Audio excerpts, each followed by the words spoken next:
Hello and welcome back to Modern Jubilees. This is our third installment of the 7th October Parliamentary Commission Report. Here we're going to go through both the timeline and who were the perpetrators. What we're doing here is remembering what happened and learning about what happened from an official Parliamentary Commission report put out by the United Kingdom in order to never forget what happened, in order to understand what happened, to understand this is what sets off the Gaza War. This is what sets off the destruction of Gaza. And so let's jump right in. All right, now we're getting to the timeline. Chapter 1.1. Hamas's preparations officially began from 2021. Planning continued through 2022-2023, including at a series of meetings that were held over the 2 years where a small group of Hamas political and military leaders, including Yahya Sinwar and Mohammed Dayef, agreed to avoid smaller skirmishes with Israel to conceal their intentions, conserve resources, and execute a large-scale deception. So here is what happened as it happened. Hamas squads assemble 6:15 at 24 points along the border fence. 6:29 red alert as the rockets begin to be shot en masse into the Negev. Around 4,000 rockets fell that day. Radio transmissions that attackers were approaching the fence, marking the beginning of the land invasion. Border breach begins. Snipers from Gaza fire on several military posts along the 40-mile-long fence, and Hamas terrorists begin breaking through the fence during the first wave of assault. In total, the border was breached 119 times over the course of the attack. 6:32, Kfar Aza is infiltrated by paragliders, and shortly after, 110 terrorists breach the main gate of the kibbutz using explosives. They infiltrate Moshav Netiva Sarah using paragliders. Kisufim is infiltrated. Kibbutz Cholit is infiltrated. Terrorists cut through the fence and infiltrate Nirim. Observation post at Nachal Oz base is hit and damaged with rocket fire. Music is turned off at the Nova Festival and festival goers are told to leave. The commander of the Southern District of the Police announces Code Parash Pleshet, an IDF and police emergency command given in the event of a hostile incursion into Israel. 10 minutes later, the command is transmitted widely via police radio. Terrorists breach the border near Kerem Shalom border crossing. 6:52, Kerem Shalom base contacts Kerem Shalom to inform that the crossing was attacked and there is an infiltration. We are at war, declared at 6:43. Imagine what they must have seen and witnessed to be able to declare war around, 14 minutes after this began. 14 minutes. 14 minutes into the attack, war was already, it was clear that this was a declaration of war, how serious this attack was. Major Ido Israeli Shani informs his units over the unit radio, essentially. We are at war. Reaching the sea barrier, Hamas Zodiac fast boat makes landfall on Zikim Beach. The Navy reports active infiltration.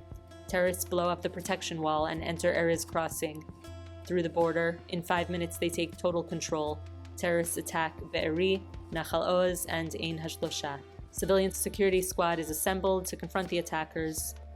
Terrorists arrive near Paga military outpost and attack soldiers in a mortar compound. The colonel, the commander of the Southern Brigade, is killed by 7:05. His body and armored personnel carrier is taken to Gaza, with footage online by 10 o'clock. Terrorists arrive at kibbutz near Oz. This is the approximate time that civilian security squad at Kfar Aza are ambushed at the armory. The neutralization of this squad leaves the kibbutz undefended. Terrorists arrive at the main gate and infiltrate kibbutz Sufa. 20 civilians fleeing the initial attack on Zikim Beach arrive at Zikim training base seeking shelter.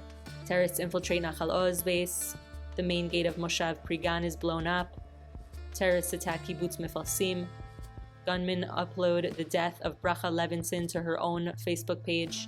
6:57, half hour in. It's very close in proximity, Gaza, to these border communities, very close. And with years of deception and years of people going in and working there and gaining intelligence on who lived at these places while being invited into their homes for tea, this was a very organized operation and deception campaign. First larger unit of terrorists arrive in Sderot. This video gets uploaded and is one of the first videos to go viral. Terrorists infiltrate Be'eri. Just before 7, Re'im is attacked. Kibbutz Nir Am is attacked. Alumim is attacked. Nepalese workers are killed. Ambush at Mefalsim. Kogat DCO base near Erez Crossing. 3/4 of attendees from the Siduk Music Festival leave the grounds. 16 are killed along the highways. One is Dor Hanan Shafir, a British-Israeli-Irish civilian. Terrorists reach Yiftach outpost on the northern Gazan envelope. British-Israeli soldier Netanel Young is killed. Terrorists enter city of Ofakim. Hamas forces attack Sderot police station. A smaller group of terrorists arrive to the city of Sderot from another entrance point and immediately kill 13 pensioners at a bus stop. Kibbutz Magen is breached. Terrorist incursion confirmed in the city of Netivot. Alumim bomb shelter is attacked, containing escapees from the Nova Music Festival. Rockets reach the city of Ashkelon. Ambush set up by the terrorists in Miftachim Junction on Route 232. 30 escapees from the Nova Festival arrive at Re'im. Hamas published on its Al-Qassam website pre-recorded speech by Commander-in-Chief of Al-Qassam, Dayef, announcing the beginning of the Al-Aqsa flood and claimed to be firing 5,000 rockets aimed at Israel. Many of those fall within Gaza, so that probably accounts for why so many did not make it over. Kibbutz Kerem Shalom is breached. Terrorists attack Zikim military training base. Terrorists reach the gate of Kibbutz Erez. Hostages are taken. This is the first abduction the IDF knew of in real time. Terrorists reach Re'im military base. Escapees from Nova arrive at Sa'ad, Kibbutz. Terrorists begin to attack Kibbutz Gevim. Second wave of attacks begins at Kisufim military outposts. Hamas operatives breach Urim military observation outpost. Shachar HaNegev Junction, a strategically important location, is under full terrorist control. By 7:30, 1 hour into the attack. Terrorists attack soldiers stationed at firing range in Zikim. Car jam by those leaving Nova forces people to abandon their vehicles as the gunfire draws closer. Many flee east over the farmland. Those who flee west back to the festival site were largely killed. British-Israeli Marlowe, working as a security guard, is killed. Terrorists enter kibbutz near Yitzchak. Terrorists drag Shlomo Mansour from his home in Kisufim. At 85 years old, he would be the oldest hostage taken to Gaza. The first reported casualty of the October 7th attack arrives at Soroka. Soroka is the only level 1 trauma center in southern Israel. Terrorists arrive at Yakini Moshav moments after escapees from the Nova Festival sought shelter in the community. A second group of attackers entered the Moshav at 7:45. Terrorists set up an ambush at Gama Junction and Re'im intersection. They break into Sufa military outpost, infiltrate Moshav Miftachim and Yasha, attack and loot the Magen Junction petrol station, attack main gate of Moshav Ein HaBesor. So they're just killing everyone. That's what you see in the videos. It doesn't matter who's driving by. They don't care what age, what gender. They don't care what nationality. They don't care if that person was in the military or is military age. They don't care. They don't care if they're Muslims. They don't care. They just kill everybody. That's what you see in these videos. And from these accounts, which I believe we'll get to. Hamas breaches the front and back gate of Kibbutz Re'im. The Re'im bomb shelters are attacked. Aner Shapira is in Re'im West bomb shelter and is killed by a grenade thrown into the shelter. The Bedouin village of Al-Ba'at is struck by rockets, killing 6. Looting, setting houses on fire, and hostage-taking begins at Kibbutz Nirim at 8 o'clock, 1.5 hours in. Soroka Medical Center declares mass casualty events for all area hospitals and call in all critical, clinical, and ancillary staff. IDF declares readiness for war. Abu Hamza, the Al-Quds Brigade spokesman, made a statement confirming that PIJ was participating. He said, "We're part of this battle and our men are fighting shoulder to shoulder alongside with their brothers in Al-Qassam brigades until victory." Hamas forces reach the police blockade at the exit to the Nova Music Festival.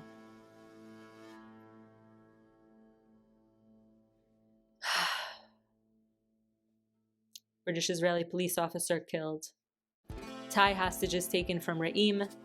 Terrorists breach observation room at Urim outpost, killing predominantly unarmed and female field officers. Hamas squad is intercepted on the Fork Junction, which stops the attacking forces reaching the city. Fighting concluded in Moshav Ein HaBesor. 6 workers taken hostage from Cholit. Terrorists approach the back of Yad Mordechai. Nova is under Hamas control. Second wave of terrorists break into Paga military outposts. Al-Aqsa Martyrs Brigades announces they're joining the attack on Israel. Oh, what fun. Of course, you would want to join in. Looks like so much fun, right? This is what they're raised from babyhood, from youth, from infancy. This is what they're raised to think is the greatest thing in the world, the indiscriminate mass killing of human beings.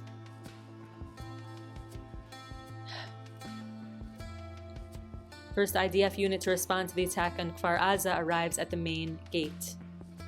British civilians taken hostage, killed. Terrorists are going house to house in Be'eri. 2 of their victims are British-Israeli citizens. The west to the center of Be'eri is under full terrorist control. Small number of police arrive. IDF reinforcements arrive at Zikim training base. British citizen killed while visiting a friend. The third wave of attackers who crossed the border, including Palestinian civilians, was underway across the Gaza envelope, adding second and third wave strikes to targeted communities and military base. It's funny that they're even called civilians. Second wave of attack on Kibbutz Kerem Shalom. Terrorists are reported in Moshav Yated. Second wave of attackers reach Mefalsim. Second wave of attackers at Alumim and Kfar Aza. The group enters the back gate adjacent to the Young neighborhood. Second wave of attackers at Nir Am.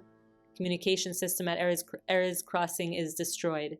Yarden Bibas texts his sister that terrorists are inside his house. Bibas' family was all taken hostage by the Palestinian Mujahideen Brigades. Civilian looters from Gaza arrived at Kibbutz Nir Yitzchak. I'm not sure you can be called a civilian if you take part in something like this. Everyone saw on social media what was going on, and if you want to take part in this, I'm not sure you're considered a civilian anymore. First IDF troops arrive at Moshav Prigan. Gazan civilians enter Nova. Hostages taken from Alumim. Emily Damari sends her last WhatsApp. Her car is seen driving out the back gate of the kibbutz, taking hostages to the Gaza Strip. IDF Sayeret Matkal at 10:30, 4 hours later. And Duvdevan units enter Kfar Aza via the front gate and engage the second wave of terrorists. They are unable to reach Young Generation's neighborhood at the back of the kibbutz, which is under full terrorist control. Sayeret Matkal and Duvdevan units enter Kfar Aza and engage the second wave of terrorists. Attackers at Mefalsim are largely neutralized. Hostages taken from kibbutz Nir Yitzchak. Cables sliced at Nachal Oz base, cutting electricity and communications. IDF attempts to reach Nir Oz, but attacked on Highway 232. Troops arrive at Moshav Mivtachim and Yesha. Hezbollah releases its first official statement on its Telegram, voicing their support of the Palestinian operation against Israel. This is when Hezbollah still had all their reproductive organs.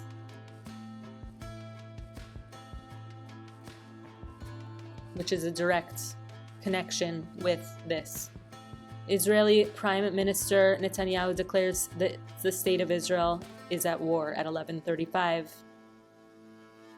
5 hours in. The last time family and friends heard from British Israeli Liane, their father was taken to Gaza. First IDF troops arrive at Re'im. Tessie Cohen's house is infiltrated. The home would be used as a location to bring hostages, which resulted in a standoff with the IDF. It would end in a battle where all but 2 of the hostages were killed, including British-Israeli twins Liel and Chanai Chetzroni. In Kibbutz Nir Oz, hostages are taken immediately and continue until 1 o'clock. This kibbutz had the most hostages, 75 taken alive. In Kibbutz Be'eri, all the hostages taken to Gaza by this point, the hostage standoff at the Cohen household, is ongoing. Now we have in blue, this is more and more now Israel. IDF forces arrive at Kisufim, Nachal Oz. A lone tank arrives at Sa'ad. 6 soldiers arrive in Sufa. Urim observation post declared free from infiltration. IDF arrives to the Nova Festival. More arrives to Kfar Aza. Troops, including counterterrorism forces, arrive at Nir Yitzchak. Hostages taken from Nachal Oz. Last terrorists and Gazan civilians leave near Oz, the IDF arrives an hour later. IDF forces reach Be'eri bomb shelter and discovered it had been attacked with grenades. Attack helicopter fires on terrorists at Sufa outpost. Troops accumulate at Be'eri and try to regain control. A relief IDF force arrive at Kibbutz Nirim.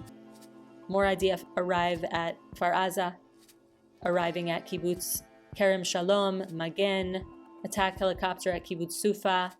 More troops arrive at Moshav Miftachim and Yesha, and in the city of Ofakim, and in Nir Oz. Shayetet naval commanders arrive at Sufa and restore complete control, rescuing 250 besieged soldiers who were trapped in a cafeteria. Wow. IDF arrive at Kibbutz Alumim. Shaldag from the IDF arrives at Kibbutz Holit. British-Israeli soldier rescuing civilians is killed in Kfar Aza. Brigade tank crew arrives in Sufa. Operatives besieged in Sderot try to escape. Tanks arrive at Cholit. Forces arrive at Netiva Asara, Siduk grounds of the festival, and rescue company arrives at Paga military outpost. IDF forces arrive at Erez crossing. IDF arrives at Moshav Yated. Regain control of Re'im. A large force arrives at Erez. Kisufim outpost is cleared. The next day, the fighting continues. Halit declared free from infiltration. First truck carrying bodies arrives at Shura military rabbinate base, where they would be identified and processed for burial. Bulldozers begin demolishing Sderot, with a tank providing suppressing fire. By 5 o'clock, it's completed. I believe there were terrorists in there. IDF relieves civilian security squad at Kibbutz Yad Mordechai. Zikim security squad stood down. IDF declared sufficient control over Kfar Aza and ordered the start of the evacuation. It was not declared infiltration-free until the 11th of October. That's 5 days later from the beginning. Another infiltration reported in Yated. IDF confirmed the total operation control of Be'eri. Throughout the day, individual volunteers and groups from elsewhere in Israel came to the kibbutz to rescue or defend its residents alongside the official IDF response, including Benjamin Trakiniski, off-duty major in the Corps who was killed rescuing wounded residents. City of Sderot is declared free from infiltration at 9 p.m. Terrorists try to breach Kibbutz Urim. Monday, Abu Ubaida, spokesman of Qassam, Brigades confirmed that Hamas was holding 200 Israeli hostages and over 50 hostages being held by associated groups in Gaza. Chapter 1.2, The Perpetrators. Who did this? The Perpetrators. The events of 7th of October involved a large-scale coordinated assault executed by approximately 7,000 individuals. It was meticulously planned and led by Hamas through the Izz al-Din Al-Qassam Brigades and elite Nukba forces. Of the total participants, 3,800 were from Hamas, including Nukba. They were supported by an additional 2,200 from other groups, such as hundreds from PIJ, and civilians who crossed the border, quote-unquote civilians, exploiting the chaos to steal and destroy property. The perpetrators engaged in acts of violence and the taking of hostages. An additional 1,000 rocket launchers remained within Gaza, providing tactical support through missile strikes targeting Israeli positions and infrastructure. The largest terror group in the Gaza Strip is Hamas, an acronym for Islamic Resistance Movement, who were also democratically elected in 2006 Palestinian legislative elections. There are at least another 16 Palestinian militant and terrorist factions and groups operational in the Gaza Strip. Seems funny to mention that they were elected without mentioning that after they were elected, they mowed down and murdered all of the Fatah, Palestinian, Arab, Muslim Gazans. They went and murdered their political opponents, completely subjugated all the Fatah and their families, and then never held elections ever again. So it's probably important to mention that. Hamas emerged. Oh, I really don't want to talk about these people. Does anybody care? Let's see. Hamas emerged as a splinter faction of the Muslim Brotherhood in 1987 with an ideological blend of Palestinian nationalism and Islamism. Its 1988 charter called for the murder of Jews, the destruction of Israel, and in her place, the establishment of an Islamic State in historic Palestine. In the original charter, anti-Semitism is a frequent theme, notably beginning in Article 20, which begins describing the Jews' Nazi treatment of other peoples, and continues in Articles 22-32 using arguments from Protocols of the Elders of Zion, which is a Russian forgery, and Hitler's Mein Kampf, great, and the American Ku Klux Klan, classic. Is this why all the American left-wing people love Hamas? Because they're the Ku Klux Klan? And literally Hitler and Russian. They've got here Nazi, Soviet Nazi, and neo-Nazi racists, the worst racists. The charter continues stating that the Jewish people are attempting to enact a policy of global domination, and alcoholism and drug addiction is a tactic used to do so. Jews actually have some of the lowest rates of alcoholism. This ideology has also been spread through propaganda for Gazan children through Hamas's Al-Aqsa TV channel. Such programs such as Pioneers of Tomorrow, which feature Mickey Mouse-like characters teaching children to hate Americans and Jews and kill them through acts of martyrdom, quote-unquote, martyrdom. Between the anti-Semitism within Hamas's charter and the spread of propaganda in Gazan society, especially through the younger generations, anti-Semitism is a key facet of the Hamas ideology.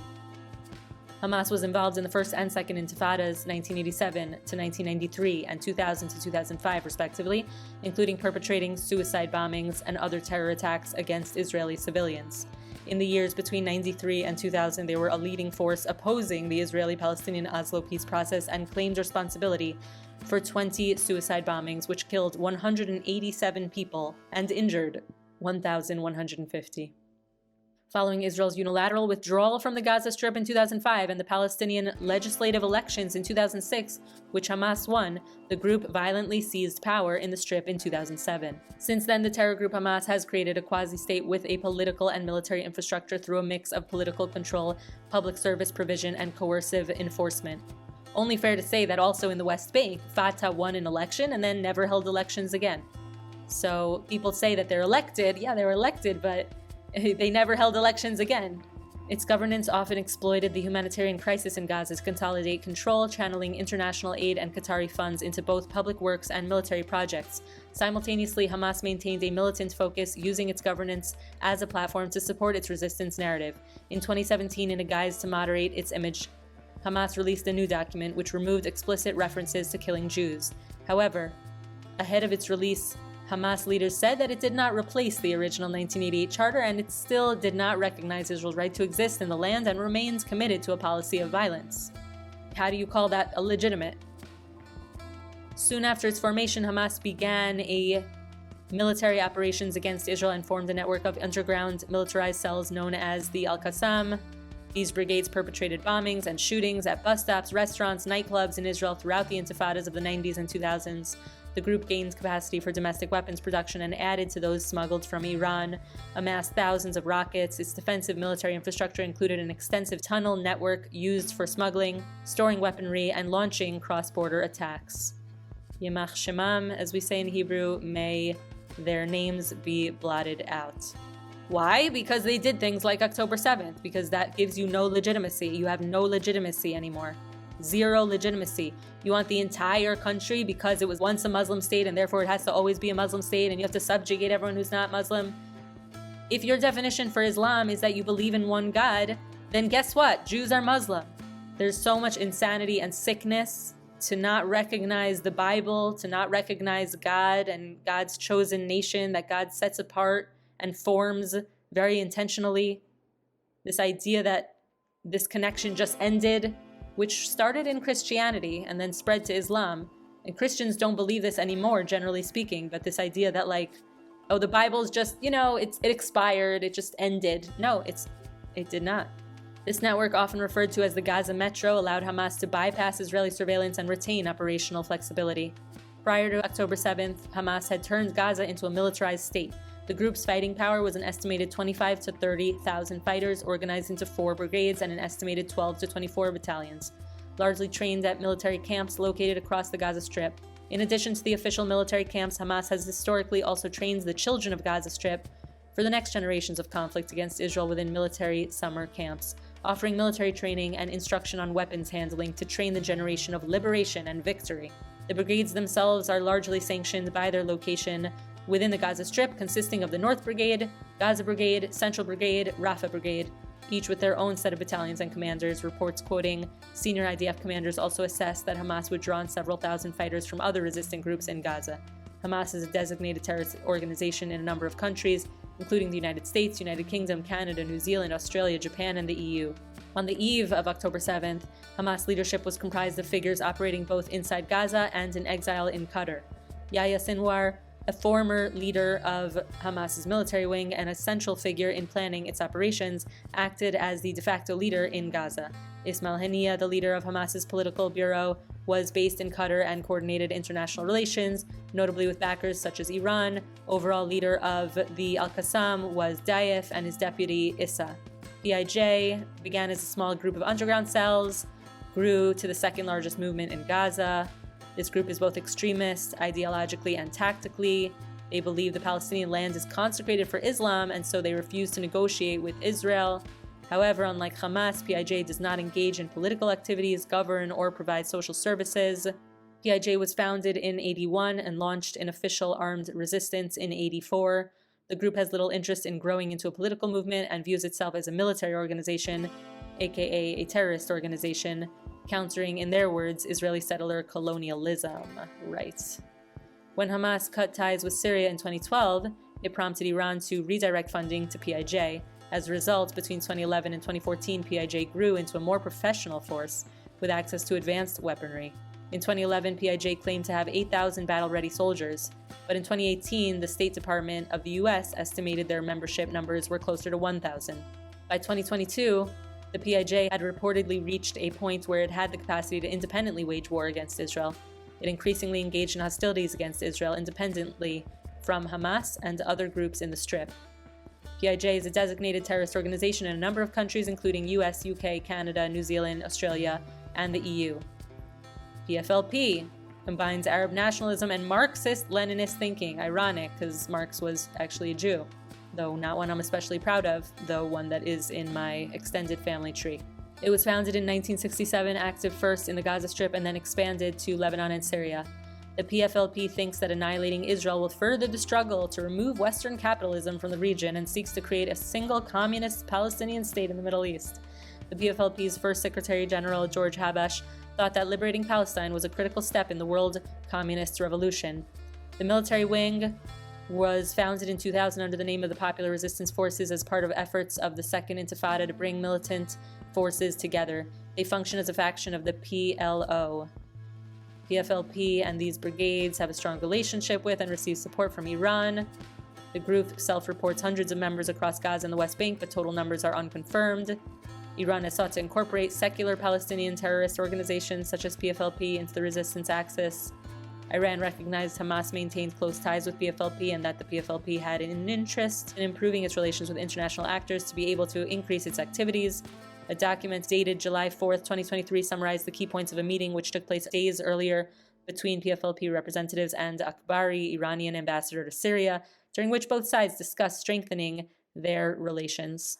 Then there's PFLP General Command, founded in 1968, splinter group based in Lebanon and Syria, historical ties to the Assad Syrian regime, participated in the Syrian civil war against the rebel forces.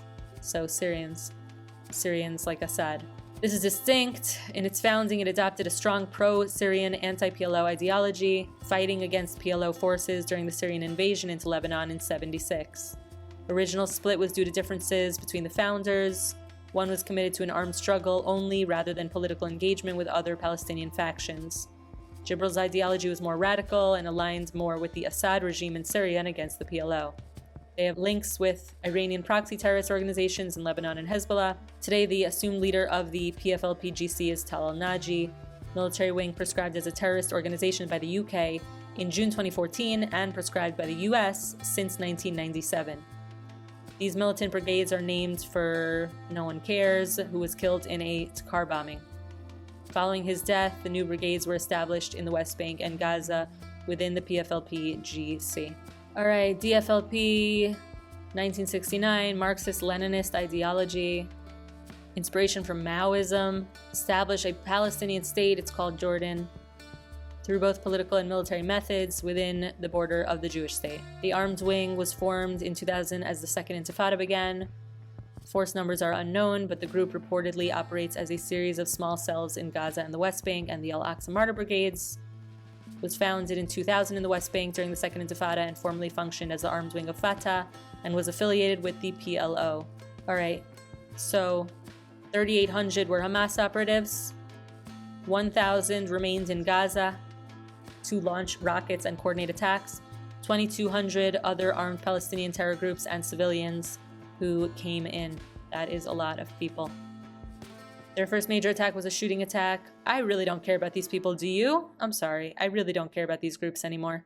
Little groups, like, aims to implement Sharia law, believes that a holy war between Israel and the various Palestinian militant groups is the only way forward. Like, so terrible and so pathetic. See the last video about the context of all of this conflict, but I really don't want to go into it too much.